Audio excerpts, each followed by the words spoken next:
తిరుపతిలో జరుగుతున్నటువంటి జాతీయ ఛానల్ ఇండియా టుడే నిర్వహిస్తున్నటువంటి ఒక ఎడ్యుకేషనల్ కాంక్లేవ్ అంటే విద్యా బోధన మీద వారు చేసినటువంటి ఒక సమావేశంలో ఆంధ్రప్రదేశ్ రాష్ట్ర ముఖ్యమంత్రి వైఎస్ జగన్మోహన్ రెడ్డి గారు పార్టిసిపేట్ చేసినారు.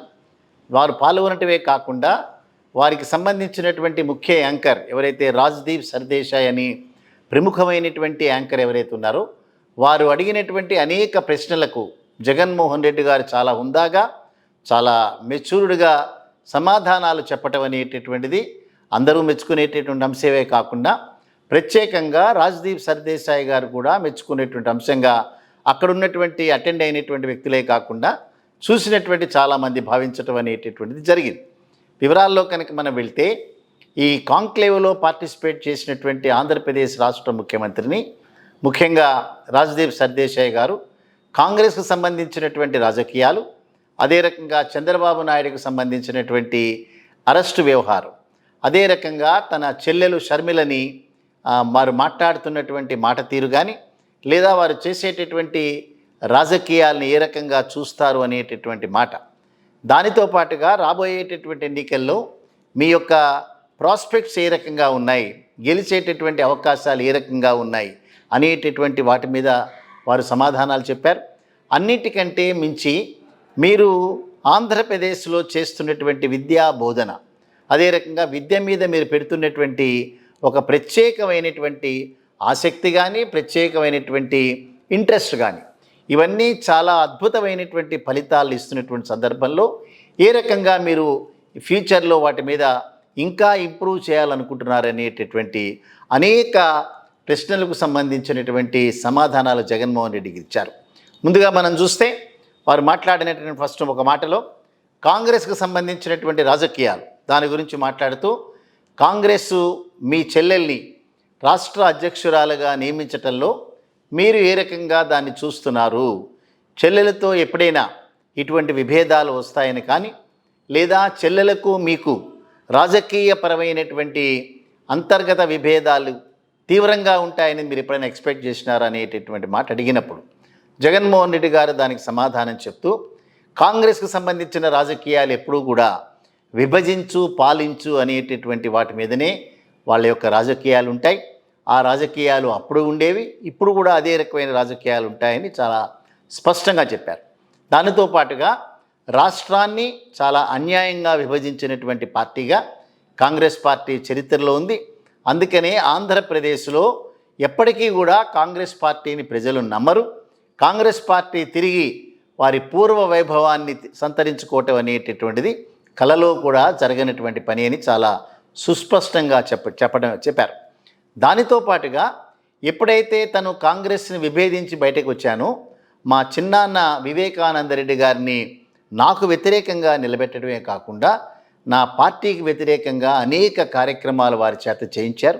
సో కాంగ్రెసు కుటుంబాల్లో చిచ్చు పెట్టేటటువంటి పార్టీగా కాంగ్రెస్ పార్టీకి ఉండేటటువంటి ఒక అద్భుతమైనటువంటి పేరు ఏదైతే ఉందో దాన్ని ఇప్పటికీ కూడా అదే రకమైనటువంటి ఆ ఆలోచనలు కంటిన్యూ చేయటం అనేటటువంటిది చాలా దురదృష్టకరం అనేటటువంటి మాట కూడా చెప్పారు. దానితో పాటుగా ఇప్పుడు మీరు అడిగినటువంటి ప్రశ్న, మా సొంత చెల్లెల్ని కాంగ్రెస్ పార్టీ అధ్యక్షురాలుగా చేయటమే కాకుండా మా మీద ఉసుగొల్పేటటువంటి ఈ కార్యక్రమాల్ని ఎలా చూస్తారని మీరు అడిగినప్పుడు తప్పనిసరిగా వీటన్నిటికీ కూడా దేవుడే సమాధానం చెప్తాడు. భగవంతుడంతా కూడా ఇవన్నీ కూడా తప్పనిసరిగా గమనిస్తూ ఉన్నటువంటి వ్యక్తి. సో అంచేత భవిష్యత్తులో ఆంధ్రప్రదేశ్ రాజకీయాలు ఏ తీరులో ఉంటాయి, జగన్మోహన్ రెడ్డి గారు చేసినటువంటి కార్యక్రమాల యొక్క అమలుకి ప్రజల యొక్క ప్రతిస్పందన ఎట్లా ఉంటుందనేటటువంటిది భగవంతుడు నిర్ణయించే కార్యక్రమే అని చాలా సుస్పష్టంగా వాటి మీద చెప్పారు. రెండోది మాట్లాడుతూ చంద్రబాబు నాయుడు అరెస్ట్, రాజ్దీప్ సర్దేశాయ్ చాలా పాయింటెడ్గా అడిగినారు. ఒక ప్రముఖమైనటువంటి వ్యక్తి, దాదాపు 40-45 సంవత్సరాల కాలం రాజకీయాల్లో ఉన్నటువంటి వ్యక్తి, మీ ప్రత్యర్థి అయినంత మాత్రాన మీరు వారిని అరెస్టు చేయడం సమంజసమా అనేటటువంటి మాట అడిగారు. దానికి జగన్మోహన్ రెడ్డి గారు సమాధానం చెప్తూ మీరనేటటువంటి ప్రముఖమైన వ్యక్తిని ఎన్నికల ముందు అరెస్టు చేసేటటువంటి ఆలోచన ఏ ముఖ్యమంత్రి చెయ్యడు. అటువంటిది ఒకవేళ ముఖ్యమంత్రి ఆలోచన చేసినా కూడా న్యాయస్థానాలు వాటిని హర్షించవు. సో ఇక్కడ నాకేదో ప్రత్యర్థి అనేంత మాత్రాన నేను వారిని అరెస్ట్ చేయలేదు. వారు చేసినటువంటి అనేక రకాలైనటువంటి మోసాలు, కుట్రలు, చట్టాన్ని వారికి అనువుగా అన్వయించుకునేటటువంటి విధానాలు, వీటన్నిటితో పాటుగా రాష్ట్ర ఖజానాకి వందల వేల కోట్ల రూపాయలు మోసం చేసినటువంటి తీరుకి మాత్రమే మా ప్రభుత్వం స్పందించింది. అవి న్యాయస్థానాలు కూడా వాటిని హర్షించాయి. అందుకని దాదాపుగా 53 రోజులు రాజమండ్రి సెంట్రల్ జైల్లో వారు రిమాండ్ ఖైదీగా ఉన్నారు. అదే రకంగా టెక్నికల్ అంశాల మీద నా యొక్క అరెస్టు కాదు అని చెప్పారు తప్పిస్తే వారి యొక్క న్యాయవాదులు ఎక్కడా కూడా చంద్రబాబు నాయుడు తప్పు చేయలేదని కానీ, స్కిల్ డెవలప్మెంట్ స్కామ్లో వారి పాత్ర లేదని కానీ, లేదా ఇన్నర్ రింగ్ రోడ్లో కానీ, లేదా మరొక విషయాల్లో కానీ ఎక్కడా చంద్రబాబు నాయుడు పాత్ర లేదని మాత్రం ఎవరు ఇంతవరకు వాదించలేదు.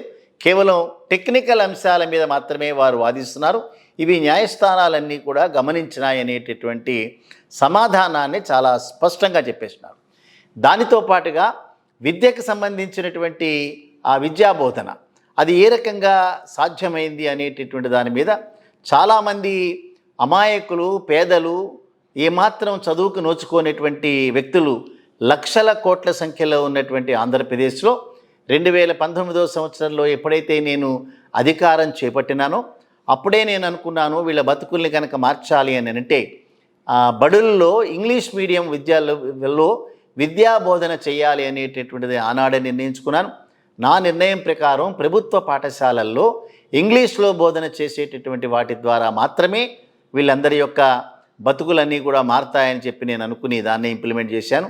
ఈవెన్ అంబేద్కర్ గారు కూడా బిఆర్ అంబేద్కర్ గారు రాజ్యాంగంలో రాస్తూ కూడా ఈ అల్ప వర్గాలకి, బీద వర్గాలకి, అదే రకంగా మిగతా దళిత వర్గాలు వీరందరూ కూడా భవిష్యత్తులో ఆర్థిక పరమైనటువంటి కార్యక్రమాలు కనుక పెంపొందించుకోవాలంటే వారికి ఇంగ్లీష్లో విద్యాబోధన అనేటటువంటిది అవసరం అనేటటువంటి మాట అంబేద్కర్ గారు ఏదైతే చెప్పారో దాన్నే తూచా తప్పకుండా ఇంప్లిమెంట్ చేశాననేటటువంటి మాట చెప్పారు.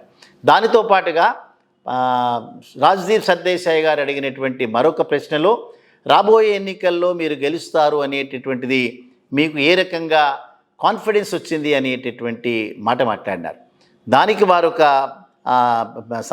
వారి ప్రశ్నలోనే మీకు కనుక మంచి జరిగితే మాత్రమే నాకు ఓటు వెయ్యండి అని ఏదైతే మీరు చెప్తున్నారో ఎక్కడా కూడా ప్రపంచంలో ఏ రాజకీయ నాయకుడు తనకి అందరినీ ఓటు వేసేటటువంటి అడిగే ప్రాసెస్లో మీకు మంచి జరిగితేనే వేయమని చెప్పినటువంటి నాయకుడు ఎవరు కనిపించలేదు. దాన్ని ఏ రకంగా మీరు దాన్ని అడగగలిగినారన్న మాటకి జగన్మోహన్ రెడ్డి గారు క్లియర్గా సమాధానం చెప్తూ ఆంధ్రప్రదేశ్ రాష్ట్రంలో దాదాపుగా 8 కోట్ల మందికి మా ప్రభుత్వ పథకాల వల్ల, మేము చేసేటటువంటి సంక్షేమ కార్యక్రమాల వల్ల ఒక్కొక్క కుటుంబం 3 4 బెనిఫిట్లు కూడా తీసుకునేటువంటి సందర్భంలో 8 కోట్ల మందికి ప్రభుత్వం సహాయం చేసిందనేటటువంటి లెక్కలు మా దగ్గర ఉన్నాయి. అదే రకంగా 2,48,000 కోట్ల రూపాయలు మేము బటన్ నొక్కి వారి అకౌంట్లకు ట్రాన్స్ఫర్ చేసినాం.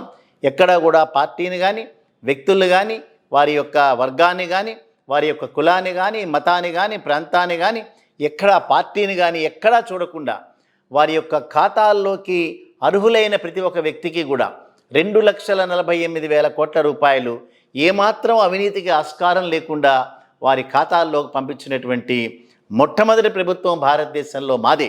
అందుకని ప్రయోజనం పొందినటువంటి ప్రతి ఒక్క వ్యక్తి కూడా మాకు సైనికుడిగా నిలబడమని అడిగినాం. ఏమైనా మా ప్రభుత్వం వల్ల మీ కుటుంబానికి, మీకు, మీ బంధువర్గానికి అందరికీ కూడా ప్రయోజనం కలిగింది అనేటటువంటి విషయంలో మాత్రం ఎందుకని అడిగినామనంటే ప్రయోజనం కల్పించినటువంటి వ్యవస్థను మేము నిర్మించుకున్నాం కాబట్టి. ఇక్కడ వాలంటీర్ల వ్యవస్థను స్థాపించాం. దాదాపు 70-75 మంది కుటుంబాలకు ఒక్కొక్క వాలంటీర్గా మేము వాళ్ళని అపాయింట్ చేసినాం.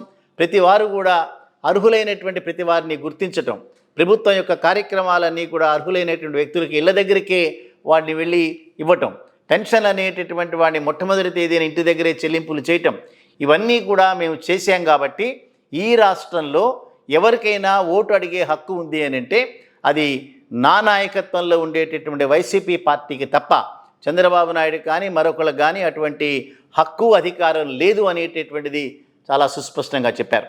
ఏమైనప్పటికీ కూడా రాజ్దీప్ సర్దేశాయ్ లాంటి వాళ్ళు అల్టిమేట్గా జగన్మోహన్ రెడ్డి గారితో చేసిన ఇంటర్వ్యూని కంక్లూడ్ చేస్తూ తప్పనిసరిగా మీలాంటి వ్యక్తులు మాత్రమే మళ్ళీ తిరిగి అధికారంలోకి రావాలి, ఎక్కడా చూడనటువంటి ఆ విద్యాబోధన కానీ, ఎప్పుడూ విననటువంటి అనేక అద్భుతమైన కార్యక్రమాల్ని ఇంప్లిమెంట్ చేస్తున్నటువంటి మీ ప్రభుత్వం మళ్ళీ తిరిగి రావాలని అభిలషించారు. తప్పనిసరిగా ఆంధ్రప్రదేశ్ రాష్ట్ర ప్రజలు కూడా ఆ రకమైనటువంటి ఆలోచనలోనే ఉన్నారని చెప్పి మనం కూడా నమ్ముతాం.